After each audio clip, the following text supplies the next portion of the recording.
চাকরি করে খায়, মানুষের বাড়ি গোলামি করে খায়, আল্লাহ পাক রব্বুল ইজ্জাতুল জালাল ওই বান্দার সম্মান বাড়ায় দেবেন।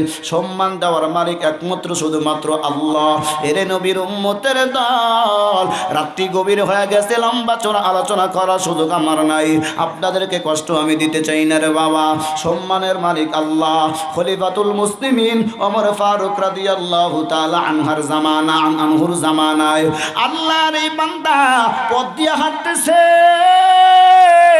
হাঁটতে হাঁটতে হাঁটতে হাঁটতে হঠাৎ একদিন রাস্তার দিকে তাকায় দেখে, পাশে রাস্তার ভিতরে এই তাকায় দেখে মরুভূমির ভিতরে এক আল্লাহর বান্দা জীর্ণ শীর্ণ হয়ে বসে আছে। আল্লাহর বান্দার কাছে রাস্তা থেকে নেমে চলে গেলেন, গিয়ার ডাক দেয়া বলে, ভাই আপনি কি অসুস্থ ফিল করতেছেন নি? বান্দা ডাক দেয়া বলে, না না আমি কোনো অসুস্থ ফিল করি না। বলে তার এই জায়গায় কেন বসে আছেন, কি দরকারে বসে আছেন? কয় আমার একটা দায়িত্ব আছে, ওই দায়িত্ব আমি রাখার্থে এই জায়গায় বসে গিয়েছি। খলিফাতুল মুসলিমিন ডাক দেয়া বলে, কি দায়িত্ব বলে? আল্লাহর বান্দা ডাক দিয়া কয়, দায়িত্ব হলো একটাই, ওই যে দেখেন বিশাল বড় বকরির পাল, ওই বকরির দলগুলা সারিয়া আমি এই জায়গায় থেকে তাকায় তাকায় দেখি দেখশন করাই হলো আমার কাজের দায়িত্ব, এটাই আমার কাজ। আল্লাহর বান্দা ডাক দেয়া বলে, ভাই খলিফাতুল মুসলিমিন বলতেছে, ভাই এত বড় বকরির পাল, এখান থেকে কি এক গ্লাস দুধ আমার দেওয়া যায় না? বকরির স্তন থেকে দুধ দহন করে খাওয়ানো যায় না? আল্লাহর বান্দা ডাক দেয়া বলে, ইন্না লিল্লাহ, কি বলতেছেন? এখান থেকে আমি বকরির দুধ দিব? এটা তো হতে পারে না, কারণ বকরির মালিক তো আমি না। সুবহানাল্লাহ জোরে কোন। দেখছেন আল্লাহর ভয় কারে বলে? দেখেন একটু একটু ভাবেন। আল্লাহরই বান্দা ডাক দেয়া কয়, আমি তো দুধ দিতে পারি না। কয় আমার পকেটে টাকা আছে, টাকা দিয়ে দুধগুলা কিনিয়া তারপরে আমি খাইতে চাই, তাও কি দিবেন না? ওই বান্দা ডাক দিয়া কয়, টাকা আমি কোথার থেকে টাকা আমি নিব কেমনে? কারণ আমি তো মালিক না, মালিক হলেন আর একজন, তাই নি? বলে হ। এ আল্লাহর বান্দা ডাক দিয়া বলে, কেন? আমার পকেটে টাকা আছে, টাকা দিয়ে আমি কিনিয়ে তারপরে দুধ খাইতে চাই। ওই রাখাল ডাক দেয়া বলে, ভাই দুধ খাইতে পারবেন, কিন্তু টাকা আমি নেব না, টাকাও নেব না, দুধ আপনাকে দেব না। কারণ ছোট মালিক যদি না দেখে, বড় মালিকের চোখ তো ফাঁকি দেওয়ার কোনো কায়দা নেই। সুবহানাল্লাহ। ছোট মালিকের চোখ ফাঁকি দিতে পারবো ঠিক আছে, কিন্তু বড় মালিকের চোখ তো ফাঁকি দেওয়া যাবে না। আল্লাহর চোখ ফাঁকি দেওয়া যাবে? আপনারা কি কোন ফাঁকি দেওয়া যাবে? আপনারা যদি এখান থেকে একজন উঠে যান, আমি না দেখলেও দেখবেন কে? জোরে কোন। আল্লাহ দেখবেন না? কিয়ামতের ময়দানে ক্যামেরায় ধরা পড়ে যাবেন, ঠিক না? যে ওয়াদা করছিলাম হুজুরাতে দোয়া করবো, কিন্তু দোয়া করার আগে উঠে আসছি। আল্লাহ বলবে, এই আলেমকে ফাঁকি দিলি কেন? কি কথা ঠিক না? এরে আল্লাহর বান্দা একটু ভালো করে শুনে নেন। ওই খলিফাতুল মুসলিমিন ডাক দেয়া বলে, ভাই তোমার দিলে এত আল্লাহর ভয়, তবে একটা কথা বলি। বলে কি বলবেন? বলেন, তুমি কি খলিফাতুল মুসলিমিনের সাক্ষাৎ দিতে চাওনি? রাখাল ডাক দেয়া কয়, এত বড় কথা? ওই খলিফাতুল মুসলিমিন রাখাল, আমি একজন রাখাল, তাকে তো আমি দেখতে পারবো না, কারণ দেখার মতো তো এই সুযোগ আমার নাই। কারণ সুযোগ কেন থাকবে? আমি হলাম রাখাল, আমারে তো মানুষ ভালো ঘরে থাকতে দেয় না, আমারে গোয়াল ঘরে থাকতে দেয়, আমারে ভালো একটা রুমে থাকতে দেয় না, আমারে গরু আর ছাগল বকরির সাথে, আমার উট দুম্বার সাথে শুয়ায়, আমারে ভালো একটা জায়গা দেয় না। ও ভাই, আপনি কোত্থেকে আসছেন? আপনি বলেন ওমর ফারুক রাদিয়াল্লাহু তাআলা আনহুর সাথে দেখা করতে, সেই ভাগ্য তো আমার নাই। আল্লাহর বান্দা বলে, আপনি যদি চান তাইলে আমি একটু ব্যবস্থা করে দিতে পারি।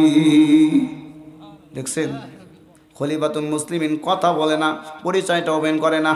আর আমরা যদি হইতাম, এই দুধ দিলি না, আমি কিন্তু মেম্বারের পোলা। কি কথা ঠিক না? আজকে দুধ দিলে না, আগামীকাল বাজারে যাওয়ার আগে তোমার কল্লা থাকবে না। হায় হায়। খলিফাতুল মুসলিমিন উনি ডাক দিয়ে বলতেছে,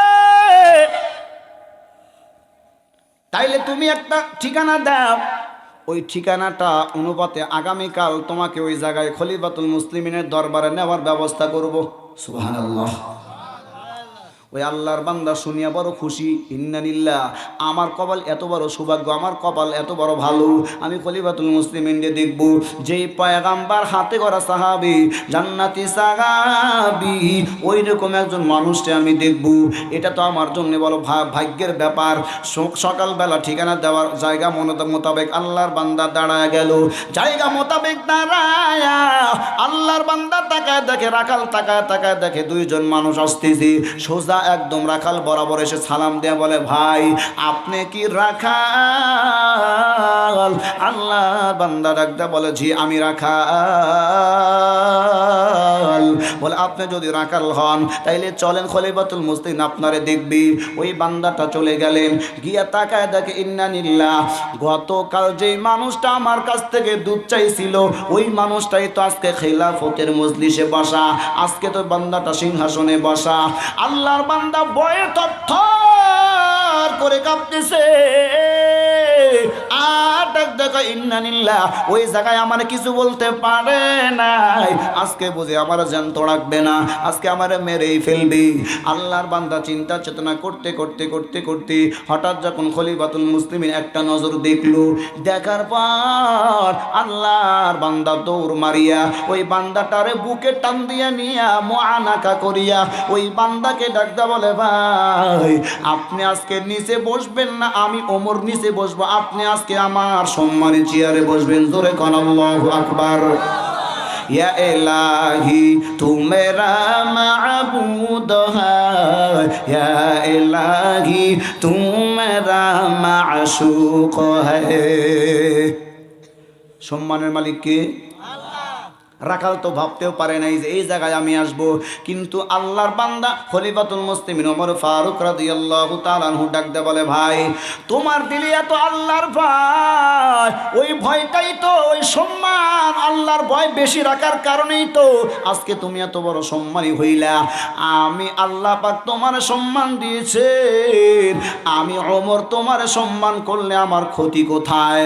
এরে আল্লাহর বান্দা, এই জন্যই তো হিংসা করা লাগে না। কি কোন কথা ঠিক না? ওই অমুকের বিল্ডিং 2 তলা, আমার বিল্ডিং 2 তলা হয় না কেন? ওই বান্দা কি করে দেখবো, ওর পিছু লাগবো, দরকার হলে ওকে ধ্বংস করব, তারপর আমার বিল্ডিং হয় হোক না হয় না হোক। কি কোন কথা ঠিক না? এটাই বলে হিংসা। হিংসা। ওর বারে বার ওর 2টা চাকরি পায়, ওর 2টা সন্তান চাকরি পাইলো, আমার একটা সন্তানও চাকরি পায় না। কোন কারণে চাকরি পায় দেখব, দরকার হলে আমার একটা সন্তানকে চাকরি দেব না, তারপর ওর সন্তানের চাকরি যেন না হয়। আছে না নাই? হায় রে সুবহানাল্লাহ। এই জন্যই তো সমাজের এত অধপতন। খলিফাতুল মুসলিমিন ডাকদা বলে, সম্মান আল্লাহ পাক দিয়েছেন। কেন বললাম এই কথা জানেননি? কত হুজুর কয় আমার 2 নাম্বার বক্তা দিয়েছেন কেন? আমি কি 2 নাম্বার বক্তার যোগ্য নেই? আমি তো প্রধান বক্তার যোগ্য, আমার কেন দিলেন না? হুর ওয়াজি করুম না। কি আছে না নাই? আমার ওজে 22টা মিডিয়া আসে, দেখি একটা মিডিয়া নাই, ওজে গুল্লি মারি। দূর, ওয়াজ করা লাগবো না, মিডিয়া নেই, ওয়াজ করবো না। ওরে সুবহানাল্লাহ। এক জায়গায় যে শুনলাম বক্তার নাম একটু উল্টা হয়েছে, উল্টা। আমার নাম কত মালা কত কি দেয় জানেননি? উল্লাপাড়া মাহফিল, উল্লাপাড়া জানেন না? উল্লাপাড়া বাবলা একটা ইউনিয়ন আছে নাকি, গ্রামের নাম যাকে জানি না, নাম দিছে আমার শরীফুল ইসলাম। দেখছেন, নাম শফিকুল ইসলাম, নাম দিছে শরীফুল ইসলাম। কয় হুজুর একটা মিস্টেক হয়ে গেছে। কি হয়েছে? কয় হুজুর আপনার নামটা শরীফুল ইসলাম দিয়ে ফেলাইছে। বললাম কি হয়েছে তাই?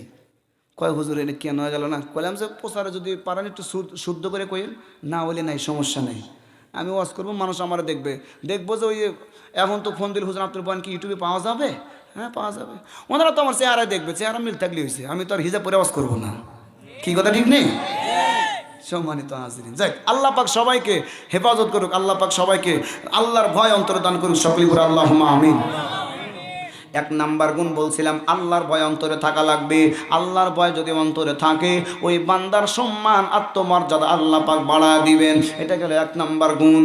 দুই নাম্বার গুণ হয় আল্লাহ পাক বলেন ইয়া আইয়ুহাল্লাযীনা আমানু যকুরুল্লাহা যিকরান কাসীরা ওয়াসাব্বিহুহু বুকরাতাও ওয়া আসীলা। আল্লাহ তাআলা বলে বান্দা বেশি বেশি জিকির করো। কার জিকির? আর জোরে কোন কার জিকির?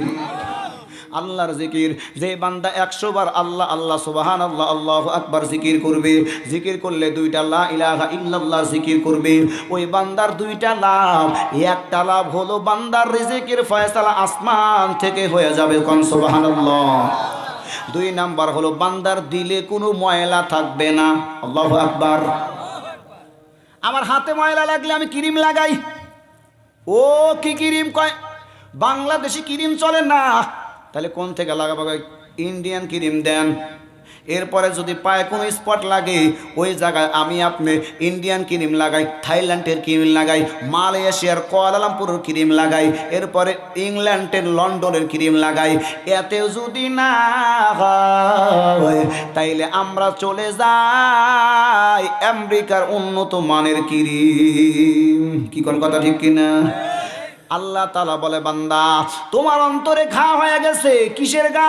কয় তোমার অন্তরে সুদের ঘা লাগছে, তোমার অন্তরে জিনার ঘা লেগে আছে, তোমার অন্তরে অপর নারীর দেখার, ওই পর নারীর দেখার ঘা লেগে গেছে। ও বান্দা ভালো করে শুনে নাও, তোমার দিলে এইভাবে নাচ গানের গুনার ঘা লেগে গেছে।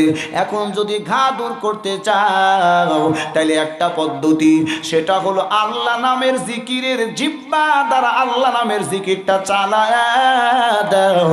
জিকিরটা করতে দেরি হবে বান্দা, তোমার দিলের ঘা দূর হইতে দেরি হবে না। সুবহানাল্লাহ। জিকিরে হক মুতগদাই রুহারা মুরহামামুদ ইদলে মাজরুহারা। পয়গম্বর সুলাইমান আলাইহিস সালাতু ওয়াস সালাম একদিন রাস্তা দিয়ে রওনা দিলেন। খাদেম ইশারা দেয়া কয় ও পয়গম্বর সুলাইমান, ওই যে তাকায় দেখেন একটা যুবক পানির ভিতরে বসবাস করে। পয়গম্বর সুলাইমান ডাক দেয়া কয় যুবক চলো একটু গিয়া ওই বান্দার সাথে মোলাকাত করে আসি। সুলাইমান পয়গম্বর যুবকরে খাদেমরে সঙ্গে করিয়া নিয়া যখন ওই পানির ভিতরে গেলেন, গিয়া যুবকরে সালাম দিলেন। সালাম দেওয়ার পর আল্লাহর বান্দা ডাক দিয়া কয় ও যুবক তুমি এই জায়গায় থাকো কেমনে, খাও কেমনে? যুবক ডাক দিয়া কয় আপনাকে যেই রব এই জায়গায় এনেছেন আমাকে ওই রব এই জায়গায় রিজিকের ব্যবস্থা করেন। কোন সুবহানাল্লাহ। এই জলে স্থলে যত প্রাণী আছে এই সব আমাদের জন্য সংসদে বিল পাস হয়, কতক্ষণ ঠিক না? সুন্দরবনে যারা হিংস্র প্রাণী আছে তাদের জন্য কি বিল পাস হয়? হ্যাঁ। তাইলে আল্লাহ তাআলা কি বলেন শোনেন। 12 নম্বর পারা 1 নম্বর পৃষ্ঠার শুরু আয়াতে আল্লাহ পাক বলেন ওয়ামা মিন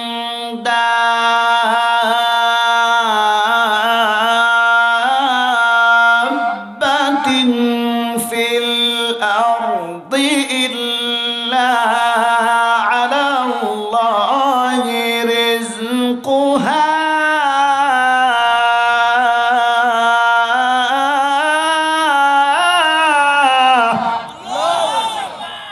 আল্লাহ তাআলা বলে জলে স্থলে যত প্রাণী আছে সব প্রাণীকে আমি আল্লাহ খাওয়াই। সুবহানাল্লাহ। ওই যুবক ডাকতে কয় পয়গম্বর সুলাইমান এখানে খাবারের ব্যবস্থা আমার রব করে দেন। এ জায়গায় কেউ খাবারের ব্যবস্থা করার জন্য কেউ আমার খাবার পাঠান না, আমার রব আমার জন্য খাবার ব্যবস্থা করেন।